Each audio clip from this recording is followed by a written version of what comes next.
청신호 가족 여러분, 안녕하세요. 아무도 관심을 갖지 않는 것에 호기심을 가지고 신앙까지 연결해보는 청신호 시간이 돌아왔습니다. 제가 오늘은 이렇게 멋진 유니폼을 입었는데요. 바로 야구 유니폼이죠.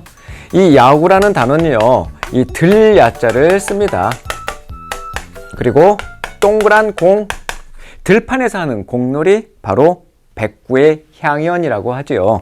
그래서 제가 이렇게 야구 공을 직접 배달받아봤습니다. 오늘 이 자리에서 언박싱, 박스는 아니지만 뜯어봅니다. 백구. 이 백구는 108개의 실밥이 짜여져 있어요. 아주 단단하게 잘 짜여져는 이 108개의 실밥. 그리고 이 야구 공을 방망이로 잘 때려 맞춰서 1루, 2루, 3루까지 거쳐서 집까지 돌아오는데 걸리는 그 거리는 바로 108m입니다. 108개 실밥과 108m. 그래서 어떤 종교에서는 이 야구는 저희 종단의 스포츠입니다 라고 이야기합니다. 바로 108 번뇌를 이야기하는 불교지요. 인간이 갖고 있는 과거, 현재, 미래 모든 고뇌, 번뇌를 108가지로 정리한 불교계의 이야기만큼이나 이 야구는 많은 고민, 많은 번뇌가 필요한 그런 게임이라고 할 수 있죠. 9회 말 투아웃까지 그 결말을 모른다고 하는 이 야구. 전 세계적으로 가장 두터운 팬층을 확보하고 있는 이 야구는 최고의 인기 스포츠가 분명합니다. 그래서 웬만한 야구 팬이라면 이 두 명의 선수를 다 잘 알고 있을 텐데요. 바로 루 게릭과 베이브 루스라는 사람입니다. 야구의 본산 미국에서도 레전드 플레이어로 아직까지 추앙받고 있는 야구의 히어로, 영웅이죠. 우선 이 루 게릭은 이름만 들어도 가슴이 떨리는 이 뉴욕 양키스의 바로 1루수이자 4번 타자로서 루 게릭은 맹활약을 펼쳤습니다. 또한 3번 타자인 베이비 루스도 그 양키스의 놀라운 100만 불짜리 타선이었죠.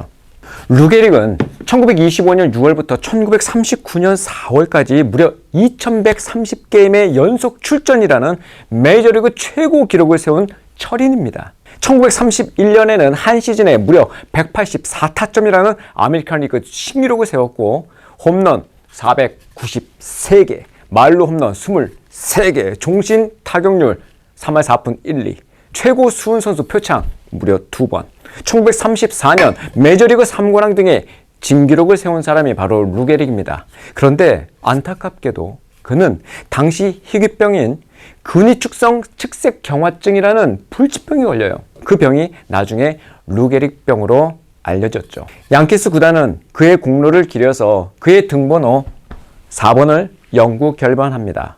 루 게릭과 함께 양키스에서 전설의 타자로 활약했던 또 한 사람, 홈런왕 베이브 루스, 이 사람도 영웅이죠.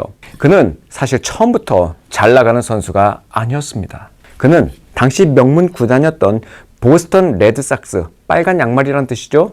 그 보스턴 레드삭스가 루스를 헐값으로 뉴욕 양키스에 트레이드한 거예요. 그 이후 뉴욕 양키스는 루스의 폭발적인 홈런에 힘입어서 메이저리그 최고 명문 구단으로 성장합니다. 2002년까지 총 26회에 달하는 월드시리즈 우승을 차지하게 됐죠. 그러나 보스턴 레드삭스는 2002년까지 단 한 번도 월드시리즈에 우승하지 못하였으니 이것을 가리켜 밤비노의 저주라고 하지요. 밤비노는 바로 베이브 루스의 이탈리아식 애칭이었어요. 이처럼 야구팬의 가슴에 영원히 남아있는 그 이름, 야구의 전설 베이브 루스. 베이브 루스는 인터넷에 검색을 하다 보면 우리가 믿고 있는, 우리가 너무나 사랑하는 성경의 똑같은 이름 루스가 등장합니다. 바로 루시입니다. 착한 며느리의 대명사로 불리는 이 룻은 주로 효를 주제로 하는 설교에 자주 등장하죠. 이런 식으로 말이죠. 모함 여인 룻은 유대인 엘리멜렉의 아들 말론과 결혼했지만 한순간에 과부가 되었습니다. 그러나 그녀는 동서인 오르바와는 달리 친정으로 돌아가지 않았습니다. 도리어 베들레헴으로 돌아가는 시어머니를 쫓아 유대 땅으로 갔고 그 땅에서 시어머니를 잘 봉양했습니다. 그래서 하나님의 축복을 받아 보아스라는 근사한 청년과 결혼하여 행복하게 잘 살았습니다. 여러분도 부모님을 잘 섬겨 하나님의 축복을 누리시길 축원합니다. 이 정도의 권선징악적 교훈 서사로 이 룻기를 설교한다면 천상의 룻이 과연 어떤 표정을 짓고 있을까요? 룻기는 단순한 효도를 통한 축복의 이야기가 아닙니다. 오히려 언약 백성과 하나님과의 관계, 그리고 다시 오실 메시아에 관한 구속의 이야기로 가득하죠.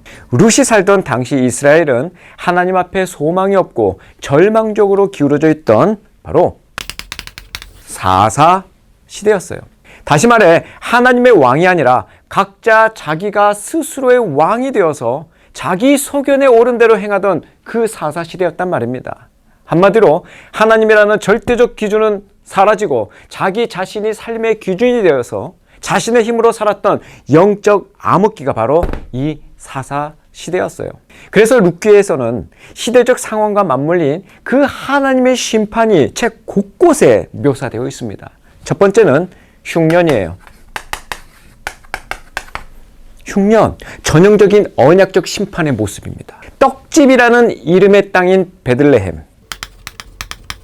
그 떡집인 베들레헴에 뭐가 들었다?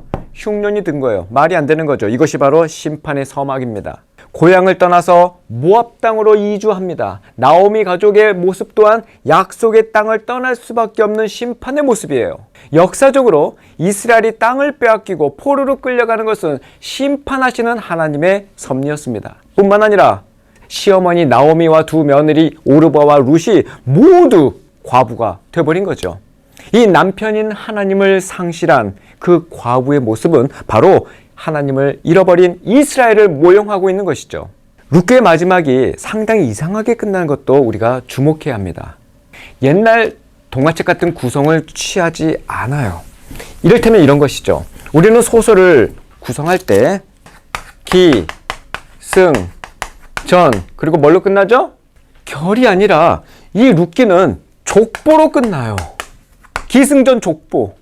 감동 있는 이야기 끝에 어색하게 이 족보가 붙어 있어요.